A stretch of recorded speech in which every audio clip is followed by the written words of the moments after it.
ನಮಸ್ಕಾರ ಎಲ್ಲರಿಗೂ, welcome back to my vlogs.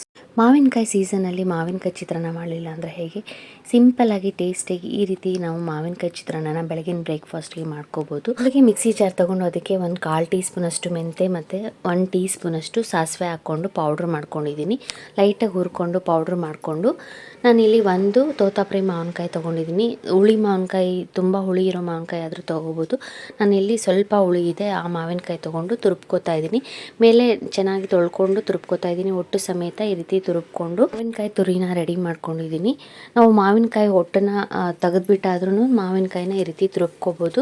ತುರ್ಬ್ಕೊಂಡಿದ್ದು ready ಆಗಿದೆ ಮಾವಿನಕಾಯಿ ತುರಿ. ಈಗ ಸ್ಟವ್ ಹಚ್ಚಿ ಬಾಣಲಿ ಇಟ್ಕೊಂಡು ಅದಕ್ಕೆ 1 ಟೇಬಲ್ ಸ್ಪೂನ್ ಎಣ್ಣೆ ಹಾಕ್ಕೊಂಡಿದ್ದೀನಿ. ಎಣ್ಣೆ ಹಾಕಿ ಸಾಸಿವೆ ಸಿಡ್ದಾದ್ಮೇಲೆ ನಾನಿಲ್ಲಿ 1 ಹಿಡಿಯಷ್ಟು ಕಡಲೆಬೀಜ ಹಾಕ್ಕೋತಾ ಇದ್ದೀನಿ. ಕಡಲೆಬೀಜನ ಎಣ್ಣೆಯಲ್ಲಿ ಹುರ್ಕೊಂಡು ಸಪ್ರೇಟಾಗಿ ಎತ್ತಿಟ್ಕೊಂಡು ಲಾಸ್ಟಲ್ಲಿ ಆದರೂ ಮಿಕ್ಸ್ ಮಾಡ್ಕೋಬೋದು. ಇಲ್ಲಾಂದರೆ ಹಾಗೇನೂ ಸಹ ಫ್ರೈ ಮಾಡಿಕೊಂಡು ನಾವು ಚಿತ್ರಾನ್ನ ಮಾಡ್ಕೋಬೋದು. ಮಾವಿನಕಾಯಿ ಚಿತ್ರಾನ್ನ ಇದಕ್ಕೆ ಕಡಲೆಬೀಜ ಜೊತೆಗೆ ಕಡಲೆಬೇಳೆನೂ ಸಹ ಸೇರಿಸ್ಕೋಬೋದು. ನಾನಿಲ್ಲಿ ಬರೀ ಕಡಲೆಬೀಜ ಯೂಸ್ ಮಾಡ್ತಾ ಇದ್ದೀನಿ. ಕಡಲೆಬೀಜನ ಎಣ್ಣೆಯಲ್ಲಿ ಒಂದು ಸ್ವಲ್ಪ ಹೊತ್ತು ಫ್ರೈ ಮಾಡ್ಕೊಂಡು ಆದಮೇಲೆ ನಾನಿಲ್ಲಿ ಹಸಿಮೆಣಸಿನ್ಕಾಯಿ ಖಾರಕ್ಕೆ 5 ರಿಂದ 6 ಖಾರಕ್ಕೆ ಮೆಣಸಿನ್ಕಾಯಿ ಹಾಕ್ಕೊಂಡಿದ್ದೀನಿ.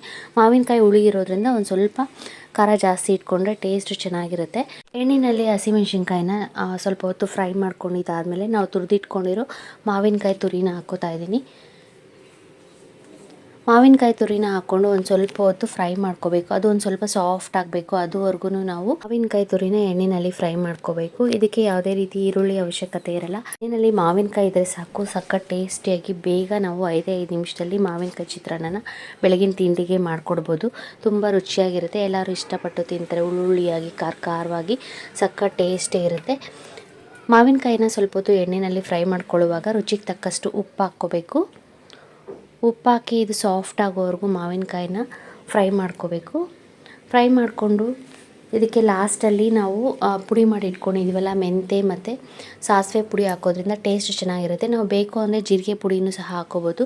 ನೋಡಿ, ಮಾವಿನಕಾಯಿ ಈ ರೀತಿ ಸಾಫ್ಟ್ ಆದಮೇಲೆ ಎಣ್ಣೆಯಲ್ಲಿ ಫ್ರೈ ಮಾಡ್ಕೊಂಡಿದ್ದಾದಮೇಲೆ ಲಾಸ್ಟಲ್ಲಿ ಕೊತ್ತಂಬರಿ ಸೊಪ್ಪು ಸೇರಿಸ್ಕೊತಾ ಇದ್ದೀನಿ. ಕೊತ್ತಂಬರಿ ಸೇರಿಸ್ಕೊಂಡು ನಾವು ಪುಡಿ ಮಾಡಿಟ್ಕೊಂಡಿರೋ ಮೆಂತೆ ಮತ್ತು ಸಾಸಿವೆ ಪೌಡರ್ನ ನಾನಿಲ್ಲಿ 1 ಸ್ಪೂನಷ್ಟು ಹಾಕ್ಕೋತಾ ಇದ್ದೀನಿ. ನಾವು ಕ್ವಾಂಟಿಟಿ ಜಾಸ್ತಿ ಮಾಡಿದಷ್ಟು ಪುಡಿನ ಜಾಸ್ತಿ ಹಾಕ್ಕೋಬೋದು. ಮೆಂತೆ ಸ್ವಲ್ಪ ಜಾಸ್ತಿ ಹಾಕಿದ್ರೆ ಕಹಿ ಆಗಿಬಿಡುತ್ತೆ. ನೋಡಿಕೊಂಡು ನಾವು ಮೆಂತೆ ಮತ್ತು ಸಾಸಿವೆನ ಹಾಕ್ಕೋಬೇಕು. ಪುಡಿನ ಹಾಕಿ ಮಿಕ್ಸ್ ಮಾಡಿಕೊಂಡು ರೈಸ್ ಹಾಕಿ ಮಿಕ್ಸ್ ಮಾಡಿಕೊಂಡ್ರೆ ಮಾವಿನಕಾಯಿ ಚಿತ್ರಾನ್ನ ರೆಡಿ ಆಯಿತು. ಇದಕ್ಕೆ ಅರಿಶಿನ ಪುಡಿ ಸೇರಿಸ್ಕೊಂಡ್ರೆ ಕಲರ್ ಬರುತ್ತೆ. ನಾನಿಲ್ಲಿ ಅರಿಶಿನ ಪುಡಿ ಹಾಕ್ಕೊಂಡಿಲ್ಲ. ರುಚಿಕರವಾದ ಟೇಸ್ಟಿಯಾದ ಮಾವಿನಕಾಯಿ ಚಿತ್ರಾನ್ನ ಸಿಂಪಲ್ಲಾಗಿ ಈ ರೀತಿ ನಾವು ಬೆಳಗಿನ ತಿಂಡಿಗೆ ಮಾಡ್ಕೋಬೋದು. ಚಪಾತಿಗೆ, ಪೂರಿಗೆ ನಾವು ಹೆಸರುಬೇಳೆಯಿಂದ ಈ ರೀತಿ ಸಾಗು ಅಥವಾ ಗ್ರೇವಿನ ಟ್ರೈ ಮಾಡ್ಬೋದು. ತುಂಬ ರುಚಿಯಾಗಿರುತ್ತೆ. ಹೆಸರುಬೇಳೆ ಆರೋಗ್ಯಕ್ಕೂ ಒಳ್ಳೆಯದು ಮತ್ತು ಬಾಡಿಗೆ ತಂಪು ಸಹ. ನಾವು ಆಲೂಗಡ್ಡೆಯಿಂದ ಸಾಗು ಮಾಡ್ಕೊಳ್ಳೋದಕ್ಕಿಂತ ಈ ರೀತಿ ಹೆಸರುಬೇಳೆ ಜೊತೆ ನಾವು ಆಲೂಗಡ್ಡೆ ಹಾಕಿ ಮಾಡೋದ್ರಿಂದ ಸೇಮ್ ಆಲೂಗಡ್ಡೆ ಅಷ್ಟೇ ಟೇಸ್ಟ್ ತುಂಬ ರುಚಿಯಾಗಿರುತ್ತೆ. ನಾವು 1 ಆಲೂಗಡ್ಡೆ ಹಾಕಿದ್ರೂ ಸಾಕು. ನಾವು ಚಪಾತಿಗೆ ಆಲೂಗಡ್ಡೆಯಿಂದ ಸಾಗು ಮಾಡ್ತಾ ಇರ್ತೀವಲ್ಲ, ಆಗ ಆ ಆಲೂಗಡ್ಡೆ ಖಾಲಿಯಾಗಿದೆ ಅಂದರೆ ಒಂದೇ ಒಂದು ಆಲೂಗಡ್ಡೆ ಇದ್ರೂ ಸಹ ಈ ರೀತಿ ಹೆಸರುಬೇಳೆ ಜೊತೆ ಮಿಕ್ಸ್ ಮಾಡಿ ಹೆಸರುಬೇಳೆ ಸಾಗುನ ಮಾಡ್ಕೋಬೋದು. ಹೆಸರುಬೇಳೆ ಸಾಗು ಅಥವಾ ಗ್ರೇವಿನ ಮಾಡೋದಕ್ಕೆ ನಾನು ಫಸ್ಟಲ್ಲಿ 1 ಕಪ್ಪಷ್ಟು ಹೆಸರುಬೇಳೆ ತೊಗೊಂಡು ಅದನ್ನ ಒಂದ್ಸರಿ ವಾಶ್ ಮಾಡಿ ಹೆಸರುಬೇಳೆ ಬೇಯೋಷ್ಟು ನೀರು ಹಾಕ್ಕೊಂಡು ಅದ್ರ ಜೊತೆಗೆ 2 ಆಲೂಗಡ್ಡೆನ ತೊಳೆದು ಕಟ್ ಮಾಡಿ ಹಾಕ್ಕೊಂಡಿದ್ದೀನಿ. ರುಚಿಗೆ ತಕ್ಕಷ್ಟು ಉಪ್ಪು ಹಾಕಿ ಅದನ್ನು ಒಂದು 2 ರಿಂದ 3 ವಿಷಲ್ ಕೂಗಿಸ್ಕೊಂಡ್ರೆ ಆಲೂಗಡ್ಡೆ ಮತ್ತು ಹೆಸರುಬೇಳೆ ನುಣ್ಣಗಾಗ್ಬಿಡುತ್ತೆ. ಹೆಸರುಬೇಳೆ ಬೇಗ ಬೆಂದ್ಬಿಡುತ್ತೆ. ಆಲೂಗಡ್ಡೆ ಇಟ್ಟಿರೋದ್ರಿಂದ ನಾನು ಒಂದು 2 ವಿಷಲ್ ಕೂಗಿಸ್ಕೊತಾ ಇದ್ದೀನಿ ಅಷ್ಟೇ. ಒಂದೇ ವಿಷಲ್ ಕೂಗಿಸ್ಕೊಂಡು ಸಾಕು, ನುಣ್ಣಗಾಗ್ಬಿಡುತ್ತೆ. ಹೆಸರುಬೇಳೆ ಆಲೂಗಡ್ಡೆ ಬೆಂದಾದಮೇಲೆ ಆಲೂಗಡ್ಡೆನ ಎತ್ಬಿಟ್ಟು ನಾವು ಸಿಪ್ಪೆ ಸುಲಿದಾದ್ರೂ ಹಾಕ್ಕೊಂಡು ಸ್ಮ್ಯಾಶ್ ಮಾಡ್ಕೋಬೋದು. ಅಥವಾ ಸಿಪ್ಪೆ ಸಮೇತ ಈ ರೀತಿ ಸ್ಮ್ಯಾಶ್ ಮಾಡಿಕೊಂಡು ಹೆಸರುಬೇಳೆ ಜೊತೆ ಆಮೇಲೆ ಆ ಸಿಪ್ಪೆನೆಲ್ಲ ತೆಗೆದು ಅದನ್ನು ಮಾಡ್ಕೋಬೋದು. ಬೇಳೆ ಬೇಯಕ್ಕಿಟ್ಟಾಗಲೇ ನಾನಿಲ್ಲಿ ಬಾಣಲಿ ಇಟ್ಕೊಂಡು ಅದಕ್ಕೆ 1 ಟೇಬಲ್ ಸ್ಪೂನ್ ಎಣ್ಣೆ ಹಾಕಿ ಸಾಸಿವೆ ಒಗ್ಗರಣೆ ಮಾಡ್ಕೊಂಡಾದ್ಮೇಲೆ ಈರುಳ್ಳಿನ ಕಟ್ ಮಾಡಿ ಇಟ್ಕೊಂಡಿದ್ದೆ. ಈರುಳ್ಳಿ ಲೈಟ್ ಬ್ರೌನ್ ಕಲರ್ ಆಗೋವರೆಗೂ ಫ್ರೈ ಮಾಡ್ಕೊಳಕ್ಕೆ ಇಟ್ಕೊಂಡಿದ್ದೀನಿ. ಅದ್ರ ಜೊತೆಗೆ ಹಸಿಮೆಣ್ಸಿನ್ಕಾಯಿನ ಹಾಕ್ಕೊಂಡು ಫ್ರೈ ಮಾಡ್ಕೋತಾ ಇದ್ದೀನಿ. ಈರುಳ್ಳಿ ಮತ್ತು ಹಸಿಮೆಣ್ಸಿನ್ಕಾಯಿ ಒಂದು ಸ್ವಲ್ಪ ಹೊತ್ತು ಎಣ್ಣೆಯಲ್ಲಿ ಫ್ರೈ ಮಾಡ್ಕೊಂಡಿದ್ದಾದಮೇಲೆ ಸಾಗುಗೆ ಅಂತ ನಾನು ಟೊಮೆಟೊ ಕಟ್ ಮಾಡಿ ಇಟ್ಕೊಂಡಿದ್ದೆ. ಆ ಟೊಮೆಟೊನ ಹಾಕಿ ಟೊಮೆಟೊ ಸಾಫ್ಟ್ ಆಗೋದಕ್ಕೆ ಅಂತ ರುಚಿಗೆ ತಕ್ಕಷ್ಟು ಉಪ್ಪು ಹಾಕಿ ಇಲ್ಲಿ ಟೊಮೆಟೊ ಸಾಫ್ಟ್ ಆಗೋವರೆಗೂ ಫ್ರೈ ಮಾಡ್ಕೋಬೇಕು. ಒಂದು 1/4 ಟೀ ಸ್ಪೂನಷ್ಟು ಅರಿಶಿನ ಪುಡಿ ಹಾಕ್ಕೋತಾ ಇದ್ದೀನಿ. ಅರಿಶಿನ ಪುಡಿ ಹಾಕಿ ಮಿಕ್ಸ್ ಮಾಡಿಕೊಂಡು ನಾವು ಬೇಯಿಸಿ ಇಟ್ಕೊಂಡಿರೋ ಹೆಸರುಬೇಳೆ ಮತ್ತು ಆಲೂಗಡ್ಡೆನ ಜೊತೆಗೆ ಮಿಕ್ಸ್ ಮಾಡಿ ನಾವು ಒಂದು 5 ನಿಮಿಷ 1-2 ಕುದಿಸ್ಕೊಂಡ್ರೆ ಸಾಕು. ಹೆಸರುಬೇಳೆ ಸಾಗು ರೆಡಿ ಆಗುತ್ತೆ. ಇದನ್ನು ಸ್ವಲ್ಪ ನೀರಾಗಿ ಮಾಡಿಕೊಂಡ್ರೆ ನಾವು ಮುದ್ದೆಗೆ ಅನ್ನಕ್ಕೂ ಸಹ ತಿನ್ಬೋದು. ಟೇಸ್ಟು ತುಂಬ ರುಚಿಯಾಗಿರುತ್ತೆ. ಆಲೂಗಡ್ಡೆ ಸಾಗು ಥರನೇ ಇರುತ್ತೆ. ಹೆಸರುಬೇಳೆಯಿಂದ ಮಾಡಿದ್ವಿ ಅಂತಲೇ ಗೊತ್ತಾಗಲ್ಲ, ಅಷ್ಟು ಟೇಸ್ಟಿಯಾಗಿರುತ್ತೆ. ಈ ರೀತಿ ನಾವು ಹೆಸರುಬೇಳೆ ಸಾಗುನ ಮಾಡ್ಕೋಬೋದು. ಚಪಾತಿಗೆ, ಪೂರಿಗೂ ಸಹ ತುಂಬ ರುಚಿಯಾಗಿರುತ್ತೆ. ನಾವು ಇದಕ್ಕೆ 1 ಅಥವಾ 2 ಆಲೂಗಡ್ಡೆ ಹಾಕಿದ್ರೆ ಸಾಕು.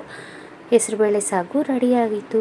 ಖಾರಕ್ಕೆ ಅಂತ ಹಸಿಮೆಣ್ಸಿನ್ಕಾಯಿ ಹಾಕಿದ್ದೀನಿ. ಹಸಿಮೆಣ್ಸಿನ್ಕಾಯಿ ಬೇಡ ಅನ್ನೋರು ಖಾರದ ಪುಡಿನೂ ಸಹ ಹಾಕ್ಕೋಬೋದು. ಹೆಸರುಬೇಳೆ ಆಲೂಗಡ್ಡೆ ಹಾಕಿರೋದ್ರಿಂದ ಸಾಗು ಬೇಗ ಗಟ್ಟಿಯಾಗಿಬಿಡುತ್ತೆ. ನೋಡಿಕೊಂಡು ನಾವು ನೀರು ಬೇಕು ಅಂದರೆ ಹಾಕ್ಕೋಬೋದು. ಒಂದು ಸ್ವಲ್ಪ ನೀರು ಹಾಕಿ ಮಿಕ್ಸ್ ಮಾಡಿಕೊಂಡು ಒಂದೆರಡು ಕುದಿ ಕುದಿಸ್ಕೊಂಡ್ರೆ ಸಾಕು. ಹೆಸರುಬೇಳೆ ಸಾಗು ರೆಡಿ ಆಗುತ್ತೆ. ಲಾಸ್ಟಲ್ಲಿ ಕೊತ್ತಂಬರಿ ಸೊಪ್ಪು ಬೇಕು ಅಂದರೆ ನಾವು ಒಂದು ಸ್ವಲ್ಪ ಕೊಬ್ಬರಿನ ತುರಿದು ಸಹ ಹಾಕ್ಕೋಬೋದು. ಟೇಸ್ಟ್ ಇನ್ನೂ ರುಚಿಯಾಗಿರುತ್ತೆ. ಕೊತ್ತಂಬರಿ ಸೊಪ್ಪು ಹಾಕಿ ಮಿಕ್ಸ್ ಮಾಡಿಕೊಂಡು ಬೇಕು ಅನ್ನೋರು ಒಂದು ಸ್ವಲ್ಪ ಗರಂ ಮಸಾಲ ಹಾಕ್ಕೋಬೋದು. ನಾನಿಲ್ಲಿ ಯಾವುದೇ ರೀತಿ ಗರಂ ಮಸಾಲ ಬಳಸಿಲ್ಲ. ಹೆಸರುಬೇಳೆ ಸಾಗು ರೆಡಿ ಆಯಿತು. ಸ್ವಲ್ಪ ನೀರು ಹಾಕಿ ನೀರಾಗಿ ಮಾಡಿಕೊಂಡ್ರೆ ನಾವು ಅನ್ನಕ್ಕೂ ಸಹ ತಿನ್ಬೋದು. ತುಂಬ ರುಚಿಯಾಗಿರುತ್ತೆ. ಹೆಸರುಬೇಳೆ ಬಾಡಿಗೂ ಸಹ ತಂಪು. ಈ ವಿಡಿಯೋ ನಿಮಗೆಲ್ಲರಿಗೂ ಇಷ್ಟ ಆದರೆ ಲೈಕ್ ಮಾಡಿ, ಶೇರ್ ಮಾಡಿ, ಫಾಲೋ ಮಾಡಿ. Thank you.